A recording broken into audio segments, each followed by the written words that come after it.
this is a story that is honestly too good not to tell. We have a CEO that was so desperate to hide their own mistakes that they executed the takeover of a studio. They fired the founding members, lied about them, smeared their names, tried to ruin their reputation, lied to the players, all because they didn't want to pay out money that they had promised. Luckily, this CEO, being the genius that he is, ignored his own legal counsel, used ChatGPT to come up with this evil plan, and now the whole thing has blown up in his face. Ha!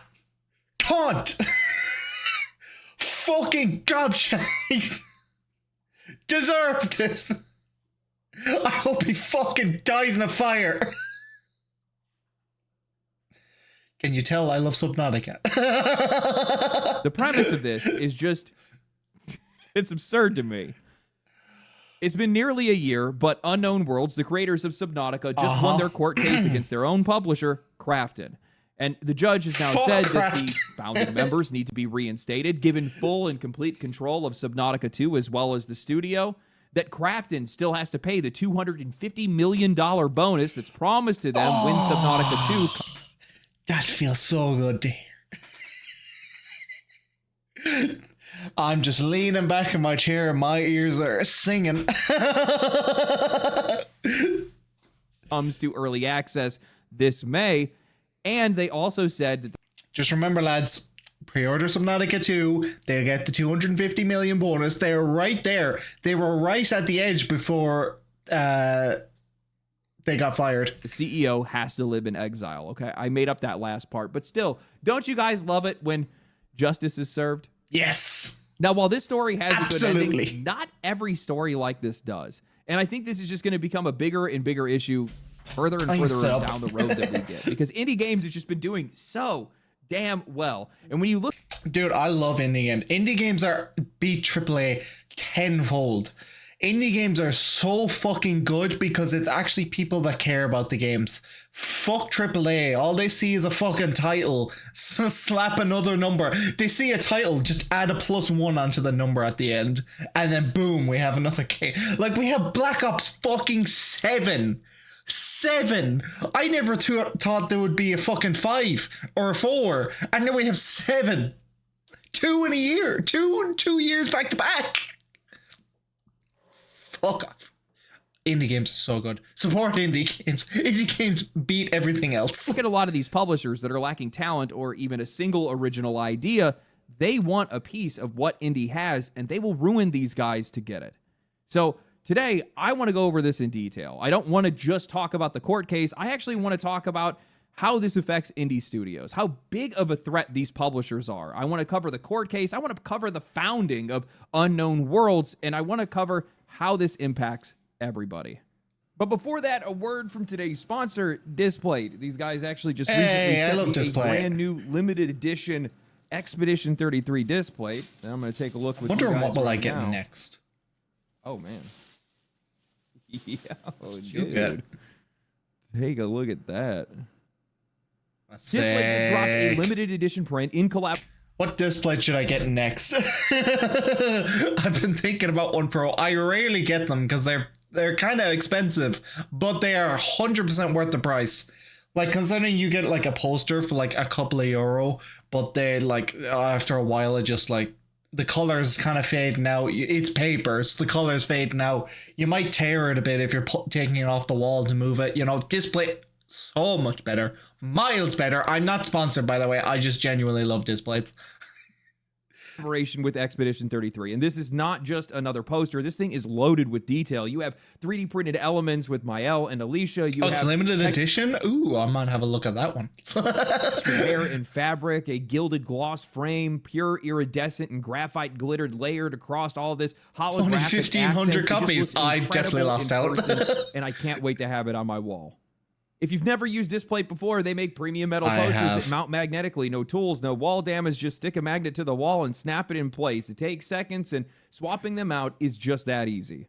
They've got over 1 million designs across games, anime, movies, including texture prints that have added depth, limited edition prints like the one I just showed off that don't get restocked, and even custom displays where you can upload your own images and turn them. And that's the best part. You can upload whatever you want. They just print it and send it. They don't care. It's so good. This place is so cool. It's worth the price, 100%. into a clean metal print. If you're into collecting or you just like to have something that looks really cool on your Yeah. wall, this Expedition 30 Not so much in collecting. I just like having cool shit about the stuff that I like. I'm not gonna go out of my way to like intentionally fill a collection. 33 piece is definitely worth checking out, or basically anything that these guys have. Make sure to use code legendary at checkout. Hit the link in the description and grab something before it's gone. Unknown Worlds was founded by Charlie Cleveland, Ted Gill, and Max McGuire in 2001, and not unlike a lot of other indie studios at the time, these guys were just born out of the Half-Life modding scene and just a pure love for making video games. In a developer blog, Charlie had said that during the release of Natural Selection, a free mod that went viral, something this guy made nothing off of, he just knew that he had to make a company just so that he could keep making games. And he started asking people for donations through PayPal. He had people that were actually sending him like $20 bills through the mail. He pulled together about $18,000, which he said was enough to Holy survive. And he shit. started hammering on investor doors looking to fund Natural Selection 2. After locking in the initial funding, he convinced other founders to join. They took on some middleware work and some contracted games just to be able to keep the lights on, something that a lot of studios did back then. Digital Extremes, as an example, the makers of Warframe, almost exclusively worked on middleware content and things like that as well. But during all that time, Unknown Worlds was quietly building their own engine. And after 10 years of grinding, financial hardship, and genuine passion, they released Natural Selection 2, and it grossed over $1 million in its first week, an immediate commercial success for the studio that was nearing collapse at the time, but at least it bought them more time. That success led directly into Subnautica, which released in 2018, and this is actually the first of their games that I've played. It's a fresh take on survival. Instead of the so fucking usual good. experience, you're actually building Fucking and love exploring underwater. Subnautica. There's this constant feeling of curiosity, confusion, and dread that just wraps around the entire experience. Oh yeah, I fucking hate the ocean. I despise the ocean, but I love Subnautica. You have almost no way to be able to defend yourself from what lurks below. You can rarely tell what's up and down, what's friendly or not, because of how alien everything looks to you, and you get so lost in exploration that you constantly are running out of oxygen. This game just keeps wowing you with its beauty while also scaring the shit out of you at every single turn. I cannot recommend it enough, and apparently, well, a lot of other people felt the same way because Subnautica sold over 5 million copies in its first 2 years and is now sitting at over Deserved. 18 million copies by 2026, and it's one of the most recognized indie games in the entire industry. Oh yeah. With the studio now financially stable, they began working on other projects. Like this shit is like the level of quality you get out like Slay the Spire. Like that's how popular this shit is. And it is well deserved. 100%. projects, including Subnautica Below Zero, a sub-sequel or something like that, I guess you would call it. It was originally meant to be yeah. a DLC, but got kind of spun out to being its own game, and it really didn't perform the same way. It wasn't really received the same way as the first game was. It was fine. Yeah, it wasn't bad, but it was just fine. It didn't feel too much different, and then there was less content because it was like a smaller, compact game. It wasn't like a big survival kind of, well, it was survival, but not like to this scale of the original. Now, somewhere around this time, Unknown World started to entertain the idea of acquisition offers, whether that was from the issues that they had with Below Zero's development, or maybe it was just the weight of how hard they had fought to get where they were that was finally catching up with them. I'm not really too sure, but in October of 2021, Krafton announced that they had purchased Unknown Worlds for $500 million, and with that came the announcement of Subnautica 2 that was due for early access in 2025. This is a story that is as old as time itself. It is the origin story of just about every publisher, indie developer, major developer, whoever it is. A lot of these guys come from similar backgrounds. When I was reading Charlie's blog, one of the things that stood out to me was that he said that the only reason that he wanted to make a studio was because he was so obsessed with making his own games that he could barely work on anything else, and that he enjoyed the process of making games, the collaboration of making games so much that he knew the only way that he could continue to do it is if he did it for himself. Yeah, I mean, at that point, like, if you're that obsessed, like, you kind of need to make it a full-time thing, really. Like, like, at that point, it's a requirement just to live. And his team, they crawled through glass to make that happen. These guys struggled for years. They were on the edge of bankruptcy, and I was thinking like 10 years or something like that before these guys and you finally know what? hit They Subnautica. fucking did it. I'm guaranteeing you, the minute that they saw any instability again after that, they start getting World War II flashbacks and thinking that they're going to go back to that. Especially when you have so many people that you're now caring for, more developers that are working at the studio, more people that are depending on you. yeah, you're probably going to get a little afraid. Some people thrive on that. Other people don't want to have anything to do with it. Yeah, And why would you want all to these do guys that? want to do? They just want to make games. They Yeah. don't want to worry about the financial side because the financial side prevents them from doing that. So they'd much rather hand over that control to somebody else and just go back to making video games. So what these guys start doing is they start seeking out predictability and stability and security from a lot of publishers because they think that's the best route to go. They believe that the only way for them to find security is under somebody else's roof. Yeah, pretty much. Like it's why would you? That's basically the only way they can continue. Because why would you go back to that? Go back to struggling. Go back to essentially scraping by and praying for a miracle. You know, like with Subnautica, like they had an early access for years, didn't they? Like 2 years or something like that. They knew there was an audience there since the beginning, and they knew it was going to succeed. But like with developing more games after that, like you don't know how well it's gonna do. Like Below Zero didn't receive very well. Like it's not bad. It's just it doesn't differ itself enough from the original to make it like to succeed as much. You know, why would you buy that game when it's just essentially just it is essentially just DLC to the original. Just play the original one, you know. So why would you like excuse me, why would you attempt to go back, well, not attempt, risk going back to the struggle of like essentially just slogging through and hoping for a second miracle? That's more than likely never going to happen. You need a big company, and unfortunately Krafton are a bunch of fucking massive arseholes. That's how so many of these independent studios end up getting bought up. It's because these guys just want to have somebody else handle the business side, and they're just looking for something that's a little bit more predictable and gives them a lot more freedom to just work on making video games. But what a lot of these guys don't realize is that while you might have jumped off the tightrope, all you did was just jump into a pool, and that pool is filled with sharks. Post-acquisition, things went quiet until October 2024 when Unknown Worlds would drop a trailer for Subnautica 2 with an early access release date of 2025. The trailer hit 7.4 million views. Everybody was losing their mind. The game was on track. The developers were excited. By every indication, this thing was headed towards a massive success, but trouble was brewing just below the surface.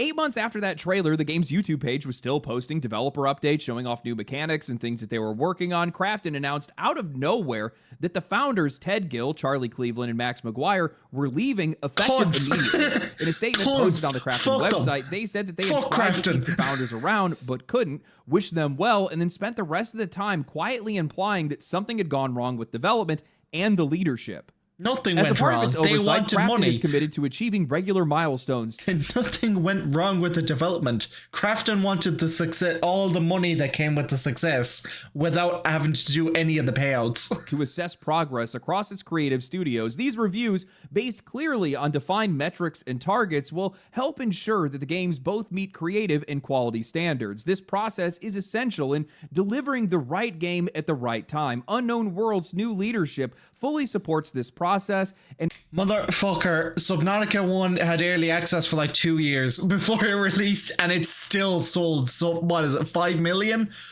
Still sold that much. Like, brother, just give us the early access. Is committed to meeting player expectations. The statement would then go on to start quoting C.H. Kim, Krafton's CEO, about how all of this was for the players, how they're at the heart of every decision, and everything is about the player experience, except for that wasn't the truth, or at least it wasn't in the eyes of the founders, because in just a few weeks, they would file a lawsuit against Krafton and C.H. Kim for wrongful termination and breach of contract. Their claim was that the game was 100% ready for early access, and that Kim had fired them specifically.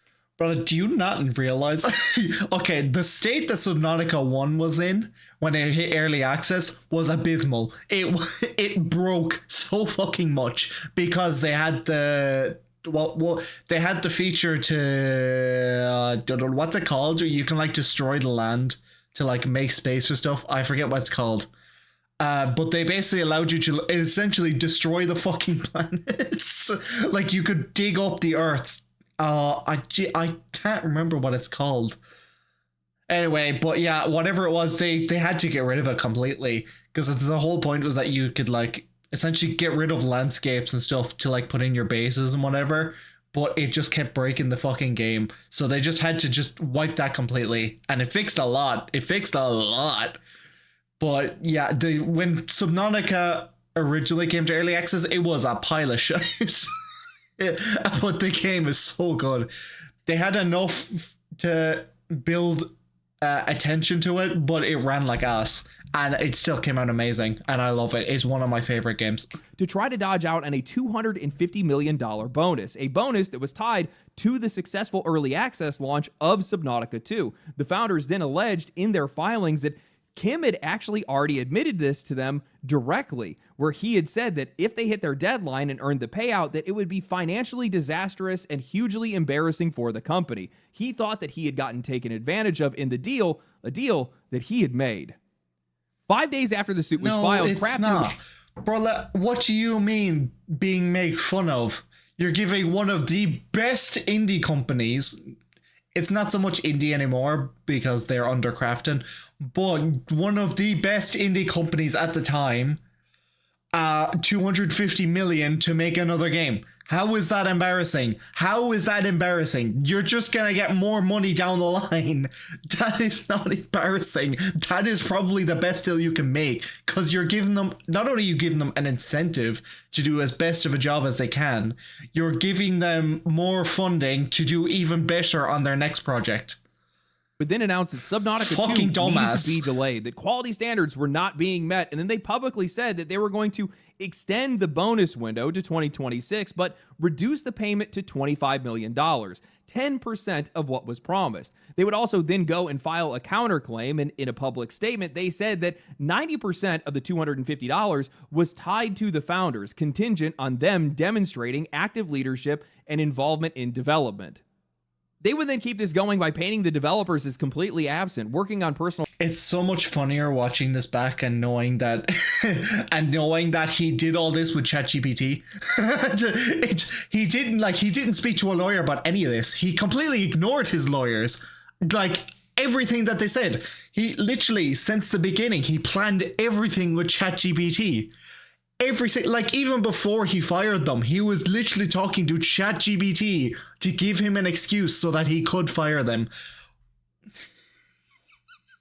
Projects like I'm the Subnautica so movie glad it has gone back in his face. Their absence is why the studio kept missing deadlines. These guys were going after the reputations of the people who built this thing. Now, people were torn because, at least from the player's perspective, it looked like the developers were just trying to go after this $250 million, because that's at least what the lawsuit was about. And Krafton's version made the founders sound greedy, like they were pocketing 90% of the payout while the rest of the team was doing all of the work. Some people bought this. Charlie ended up taking to Reddit and pushed back directly, saying that the story about the payout is completely false, that the game is ready and he's in the industry because he loves it, not because of money. But even with... Brother, how can you... Brother, if you actually believe the guy who used ChatGPT for 90% for his entire thing and ignored all his lawyers, what the fuck is wrong with you? You need a fucking kick up the hole and some common sense put into your brain. The port, nobody really knew what to believe. Oh no, I knew what to believe from the start. It's just, I've playing games my whole fucking life. I have seen this happen so many times. I knew exactly what was happening, where they wanted all the money from the success without having to give any of the payout. And in March of 2026, the time of this video's recording, the air was finally cleared. With litigation still ongoing, the Court of Delaware has ordered that Krafton reinstates the fired founders and extends the $250 million bonus window to 2027. The judge did not... No, it's not. It's September 2026, but they can extend it to March or April 2027, Unknown Worlds, if they choose to.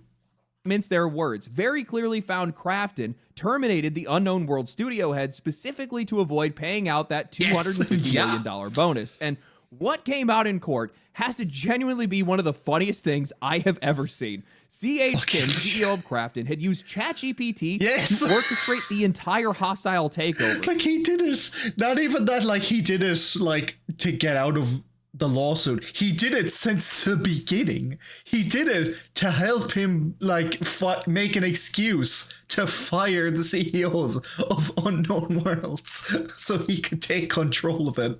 It's a fucking dumbass. The founders were right. Kim thought it was a terrible deal and he wanted to get out of it. He was warned by his own legal team that this earnout would still have to be paid even if the dismissal was with cause, and that doing this would only expose Krafton to lawsuits and reputational risk. Yeah. He ignored them. I'll be honest with you, I don't even know who Krafton was. Well, I probably did know some of their games, but I didn't know the company. I don't really look too much into the companies behind them unless it's something like Subnautica or Baldur's Gate, where I'm just obsessed over the game that I'm like looking, oh, what's this company doing next? For most games, I'm just like, oh, this is a good game, I'll play it. I don't really care who made it. I couldn't give a fuck. But this, I'll be honest, yeah, I didn't know who the fuck Krafton was before this. And instead opened a chat window. ChatGPT told him the same thing, but he kept pushing, and AI just does what AI does. It tells you what you want to hear. So matching his crazy, it gave him a plan, and it just went off the rails. They called it... AI only tells you what you want to hear because it only responds to the prompts that you give it. That's why people love AI. That's why online insecure dumbasses love AI, not people. I don't even consider them people. They're not. They're a waste of space. 90% of them just live at home. They have no job. They live off fucking food stamps and fucking dole. That I don't consider you people. You're a fucking waste of space. Get off your arse and go do something. And they fucking believe that AI is the best thing ever. Brother, you only believe AI is the best thing ever because it tells you exactly what you want to hear. It tells you exactly what you want to hear because it just repeats exactly what you're telling it. That's what it is. You're essentially filling in the blank of what you want the message to say. And so it tells you exactly what you're telling it to tell you. That's such a complicated way of saying it. I don't know if anyone's going to understand what I'm trying to say. Project X, a shadow task force that was there to either negotiate down the bonus or execute a full takeover of Unknown Worlds, collect evidence, and also isolate the developers from the public. This plan included communication strategies to build around fan trust, which explains why they had all the things about how this is all for the players in their announcement. It was also about securing publishing rights for Subnautica 2 and also preparing a legal defense. Over the following month, Krafton followed most of it. Please tell me that you guys have seen the Eddie Burback video where he listens to ChatGPT long enough that it has him living in a hotel room in Bakersfield, California, lined in tinfoil and eating baby food to connect with his genius. You know what? I think I found my next reaction video. I have never heard of that, but I really want to see it. Self, because ChatGPT convinced itself that he was the smartest baby of all time at one point in time. It was like 1991 or something like that. That's effectively what this CEO did. It just matched his crazy. Now, remember when I said that these CEOs have no idea what they're doing?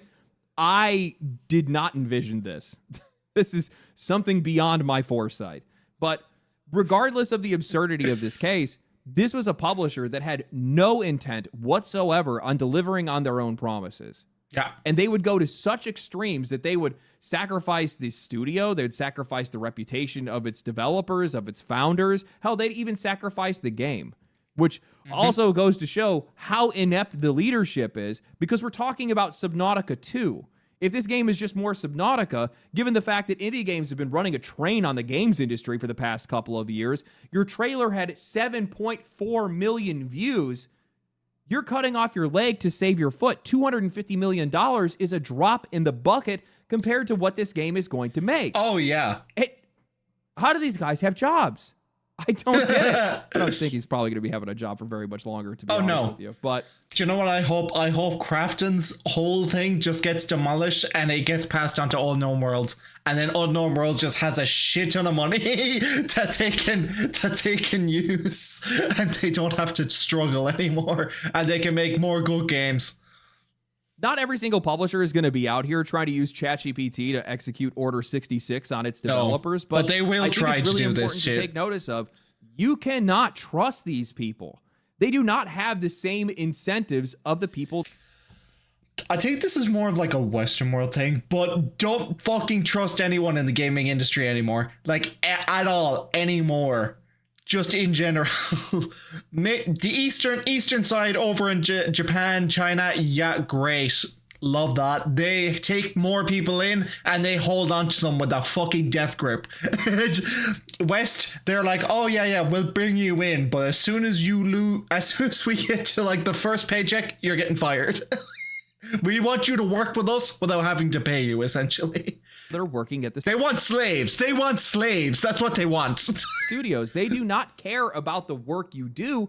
They care about what your work earns. And they will sacrifice everything before it touches them, before it touches the CEO's job, anything else. The studio is just collateral damage. And I think the most important lesson here isn't what Krafton did. It's actually the fact that Unknown Worlds went to them looking for something that you cannot find in this industry because it doesn't exist. Yep. Security.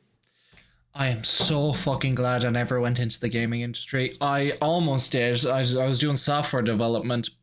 I'm so glad I quit. I quit college and I haven't gone back because nothing interests me that I can afford. I'd rather just stay working and hope I can get a decent job. Although, to be fair, the way it's looking now, I might actually have to just leave Ireland completely and go to another country because fuck me, man. The amount of scumbags in this country is insane. They don't want to hire anyone. Actually, do you know what? I'll tell you what I'm experiencing in my current job. I'm working in retail. They keep telling us they're going to hire people and they never hire anyone. And when they do hire someone, because I'm working in retail, they hire people that are under the age of 20 because you don't have to pay people under 20 full minimum. You get a percentage based off your age. So like if you're 18 and you're working in retail or any kind of like service, I suppose, job, if you're 18 and you work in a service job, you only get paid 80% minimum wage. That's all they are legally required to pay you. They don't have to pay you more. Now, to be fair, there are some places that do pay you more because they have like they hire less people, but they pay them well. And so then people actually end up doing a good job because they're getting decent wages. But there's like a lot of places that are like, yeah, you're getting that 80% and that's all you're ever getting. What the fuck is wrong with you? Like, and then they're like, oh yeah, we hired people. You know, this 18-year-old that goes to college, it can only work 2 days a week on the weekends and probably will show up hungover because they're all fucking drinking with their friends. Fuck off. That's not hiring someone. That's a liability. That's not a Krafton problem. That's just the games industry issue. None of these games can offer you any security. The only thing that you have that offers you any is your own talent. And that's something that they had. But when you go and you sell that to somebody else, it stops being yours. Yeah. I recently watched the entire podcast between Lex Friedman and Jeff Kaplan, formerly of Blizzard, and in it, he had this section where he was talking about why he left Blizzard, saying that the company had changed, that the incentives had changed once corporate leadership had showed up. And in it, he issued this warning to developers. I think there's a message to creative people out there and people who make stuff. We're so focused on the love of the craft that we get lost in it and we love doing it. And we're not cutthroat and we don't have that kind of ambition. We have a different kind of ambition. But there's this whole world, especially as soon as you're lucky enough to have success, that are very cutthroat and very ambitious. And for whatever reason, we keep giving ourselves to them. And we need to stop giving ourselves. World of Warcraft, when we made it, there was no CFO at Blizzard. You don't need a CFO to make World of Warcraft.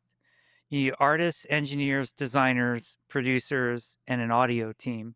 I wish developers would understand their own value more and stop handing the golden goose to people who don't deserve it. He's right. Just to add on to that, Dude, why is it? This is a corporate thing mostly. Why is there so many middlemen in everything? Why is there so many middlemen that don't need to exist? There's managers for managers. Why do you have a manager for a manager? The whole purpose of a manager is to manage players. Why does a manager need a manager? It doesn't exist. Well, no, I know why it exists. Fucking Nepo babies. That's why. I see so many people that get jobs because they're related to someone and they're absolutely useless. I've seen it happen so many fucking times. Not just in my work, but like where like my friends move to other places and they'd be like texting and be like, yeah, there's just some people here that like only got there because they're friends or family of like the owners and they are the useless cunts I've ever seen. It's like, it's so bad. Getting a job now is like you either know someone and you can get a decent position or you're fucked. And that's it.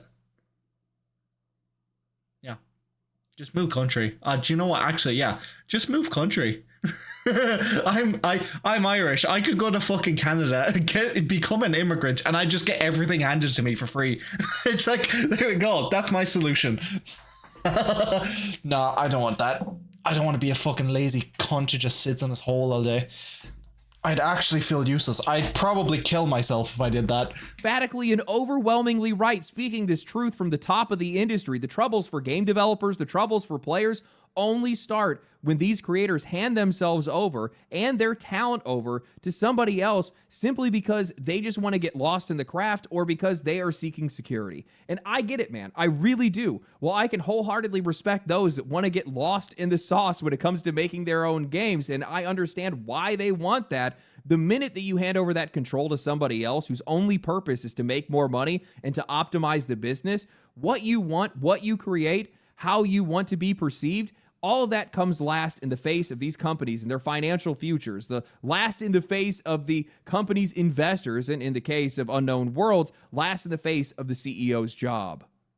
The context for that clip that I showed was Jeff Kaplan talking about how Blizzard CFO at the time told him that Overwatch 2, after it launched, that game needed to hit a very specific revenue number every single month, and then it needed to exceed that the following year and the following year, or they would lay off 1,000 people. They were essentially just holding this guy at gunpoint, and they told him that if he didn't achieve that, he would be the one to blame. That's how these people operate. That's how their brains are wired. I reposted this clip with my own thoughts saying that publicly traded companies, publicly traded game companies, are the scum of the games industry. And somebody replied to me saying, how dare a company that waited decades and spent billions on a project expect a return? Fuck them, right? Which honestly doesn't make any sense because Blizzard did not spend decades or billions of dollars on Overwatch 2. But no, I said back, expecting a return isn't the problem. It's how that return is expected to be achieved. Just ask yourself, how can this game make $40 million this month? None of the answers that you're going to get have anything to do with game design. That's what you're giving yourself over to in the pursuit of stability, of staying in your lane, of letting somebody else handle the business. The incentives shift, the direction shifts, and the game goes along with them. There is no version of this where you get to have your cake and eat it too. And every developer that is considering this path of letting these people take over, they need to understand what they're trading away. These publishers and executives are not creators. They are operators. They show up after somebody else has built something worth caring about, and then they install themselves between the people that are making the game and the people that are playing it. They influence this industry far more than they ever contribute to it. Every single decision is coming down from a layer that has nothing to do with whether or not these games are good. It's about whether they're the middleman. Cut them out. Cut them out completely. They are the middleman that does not need to exist. They are the managers of managers. That's exactly what I was saying. They're useless. Get rid of them. Fire them. Throw them to the bin. this game is performing financially. And that's how you get developers who didn't want a battle pass now sitting in a meeting talking about a battle pass. That's how you get a live service pivot in a game that doesn't make any sense. It was never even built to be that in the first place.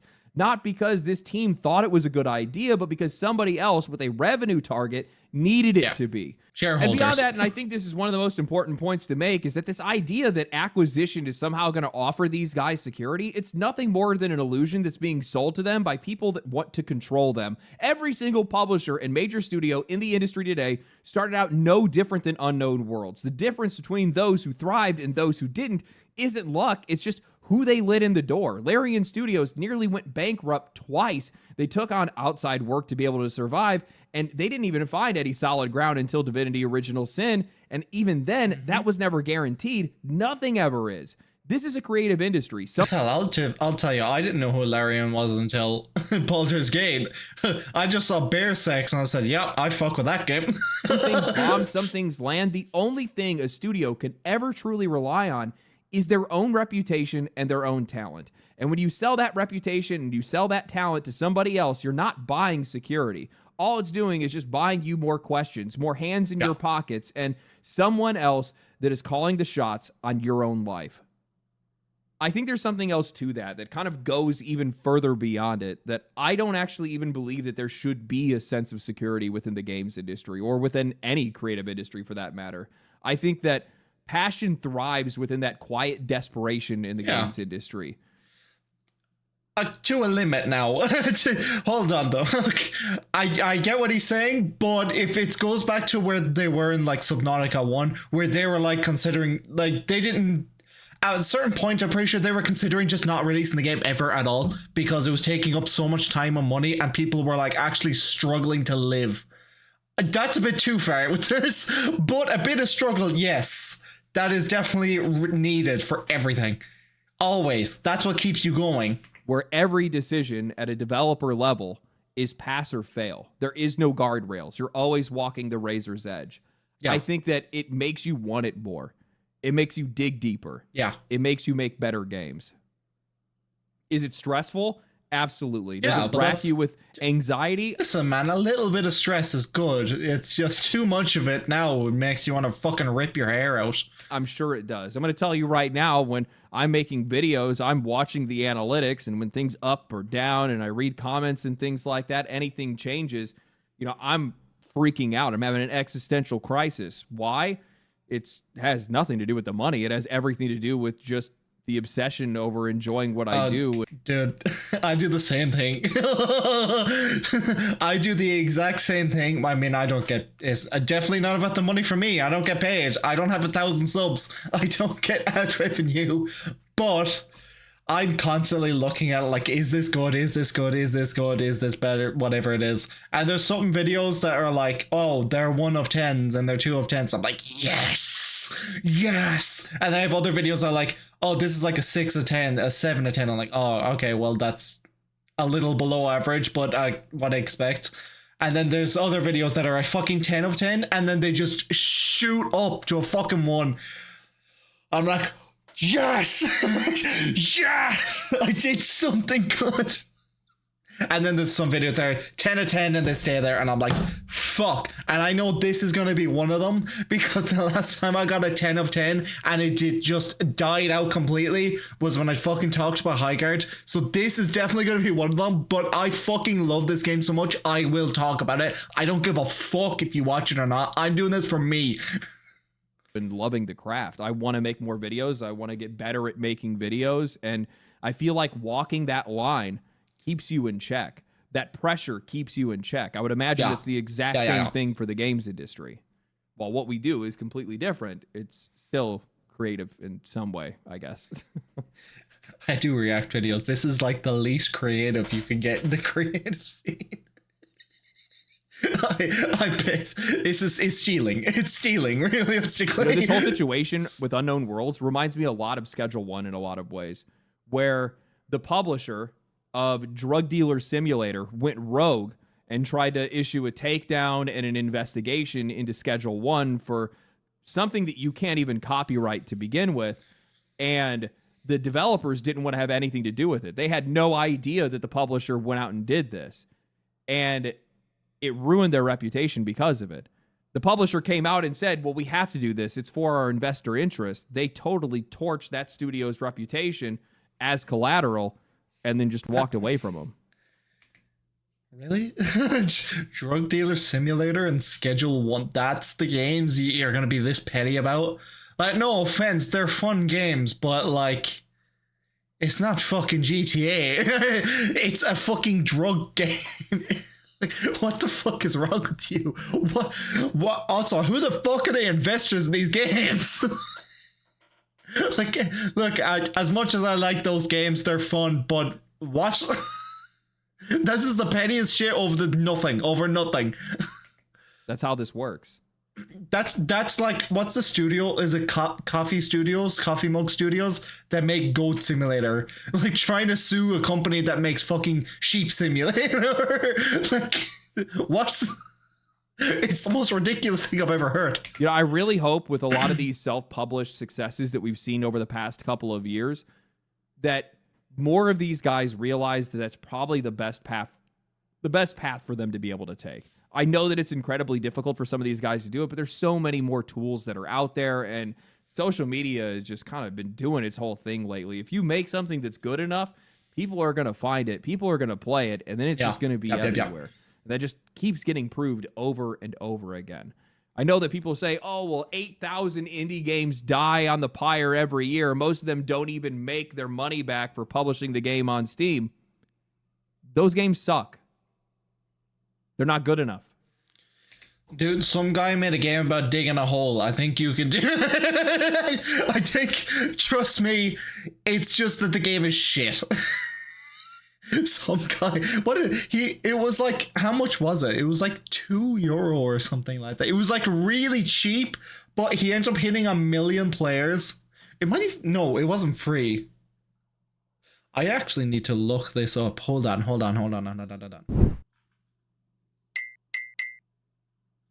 Hey, Joe, 85% of you is not subscribed. Do you know what I call that? Bitch mentality. So subscribe and turn on notification bells so you can get notified for every video that I upload. Anyway, back to the video. That game was €5 and it was developed in a month. A game about digging a hole. He made 5 million because he got 1 million people playing it at once when it came out. He got 5 million about a game about digging a hole, and he made it in a fucking month. A month he made that. What the fuck? Just go indie. Go indie. Fuck everything else. Fucking go indie. That is a lot better. You did not achieve the right level of success because you did not achieve the right level of game. That's how that works. Yeah. You know, Jeff Kaplan was talking about it on the podcast, and he had said, for whatever reasons, these developers hand themselves over to these people, to these executives, to these managers. And he says that it always happens right when you find success. Keep in mind, the reason why that happens is because they are coming to you for your success. They want the success without any of the payout. I've been saying that the whole video, and I think I'm saying that right? That's what they don't want to give the payouts, but they want all the money from the success.